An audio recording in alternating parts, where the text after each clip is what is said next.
My bold prediction, and I mean, I guess I think this is pretty bold. I'm going to go breachian on it a little bit by giving myself multiple avenues, and I'll let y'all to Oh figure out boy. what they are. The New York Giants leave Thursday night with Drake Maye on their roster. Okay. Now, the two avenues here, actually, I'll just tell you what they are because I didn't bring enough shocks in the hall, so I'll fill the void. One, that they trade up from 6-3 with the New England Patriots in order to get him. I think that's a trade that could facilitate the Patriots picking up J.J. McCarthy at 6, which, again, you could, and, there – I was talking about this to some friends. There's also the chance that the Patriots draft Drake. This is like not a crazy idea. The Patriots draft Drake Maye at 3, hold him. Do you know where I'm going with this, Ellie? It's Philip The Rivers Cardinals, and Eli Manning, right? Is that what yeah, you're trying to do? but you wait until the Pats are on the clock at 6.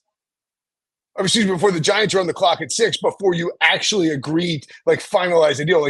They're okay going with Drake Maye, but they don't want to. But they'd rather get the extra picks and JJ McCarthy than Drake Maye. That's the Patriots' preference in this hypothetical, because there is this connection with Tom Brady, Bob Kraft, JJ McCarthy. The Michigan connection with Brady and McCarthy, and then of course the love of Kraft and Brady. I think the Krafts would love coming out of this draft, adding picks and adding JJ McCarthy, and just being like, all right, JJ McCarthy's just going to stick it to Bill as the new first round version of Tom Brady. It's kind of delusional and it doesn't really make sense. But then you watch Dynasty on Apple TV, and you're like, all right, it's not that far fetched for the Krafts to do something outrageous to try to jam into Belichick.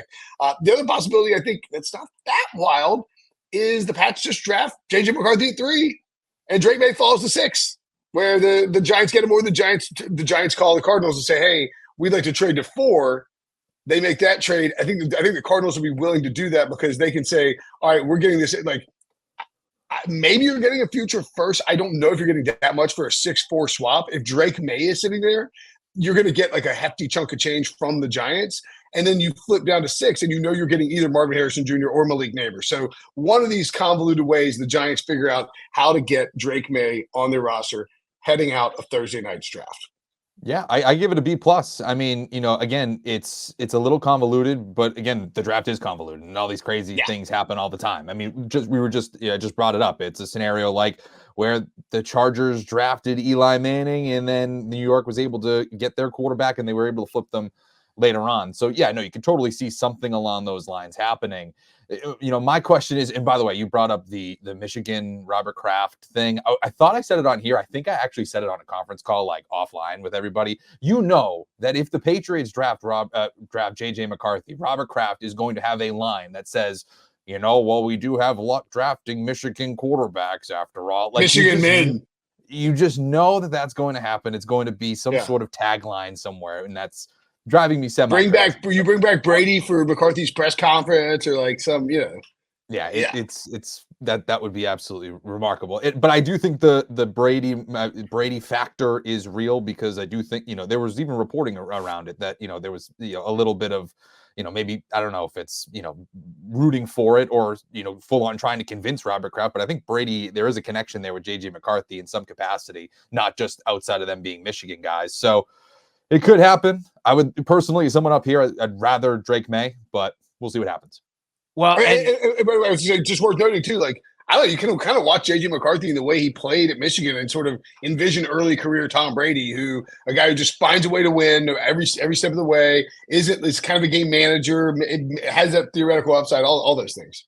Yeah, it's funny that Sully mentioned that they'll cut to Kraft and he'll say we got another Michigan quarterback, because then they're going to cut to Bill Belichick on the Pat McAfee show, and he's going to be like, we got an unproven Michigan quarterback in the 6th round. This was a total reach. There's no way J.J. McCarthy should have been picked at 3rd overall or 6th overall or wherever the Patriots end up. He's kind of unproven.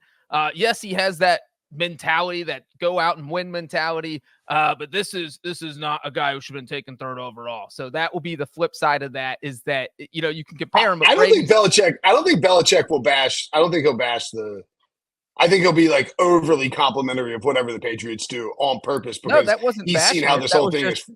That was just comparing his the 6th round pick versus the 1st round pick, saying that yes, McCarthy has he plays like a winner. He wins games. That's what you want. But we did that in the 6th round. You got that in the 1st round, especially if Kraft rubs in the pick. Yeah, I mean, I like this, Prince. I think it would be fascinating if the Giants end up with Drake Maye. I'll give it a B+ also. And if they do, I mean, that again, the draft is so unpredictable, and we're talking about total unpredictability starting with that 3rd pick, because we don't know if the Patriots are going to take Drake Maye or JJ McCarthy or trade out of it. And the Giants ending up with Drake Maye would be definitely make for a wild Thursday night. The first non-quarterback taken in the 2024 NFL draft will be J.C. Latham. Ooh. I was waiting for you to say Joe Alt. Okay. All right. That works. Yeah. So you're going all right, so the theory on this is Chargers at 5, right? So the theory on this is, and you can bet this at like 50, 60, 70 to 1 out there in the markets. It's going to crash. J.C. Latham, 5th overall, the odds have cratered on that. And look, again, I try to tell Brady these odds are reactive, right? Like these odds aren't cratering because it's like, oh, this is going to happen. It's because a bunch of people are bashing J.C. Latham to go 5th overall, and the books are like, oh crap, we've got exposure. Maybe this is something that's been rumored.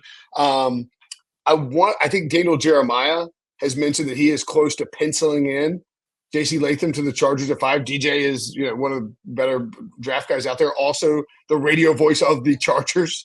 So has some insight into that. Even if you've seen a lot of turnover. And by the way, I would watch DJ on the Raiders too this year, because Tom Telesco, who he worked with, Telesco was with the Chargers basically the whole time DJ was there. So Jets and Raiders and Chargers are watch his mocks for when it comes out on, I guess, either Wednesday night. It'll come out tonight.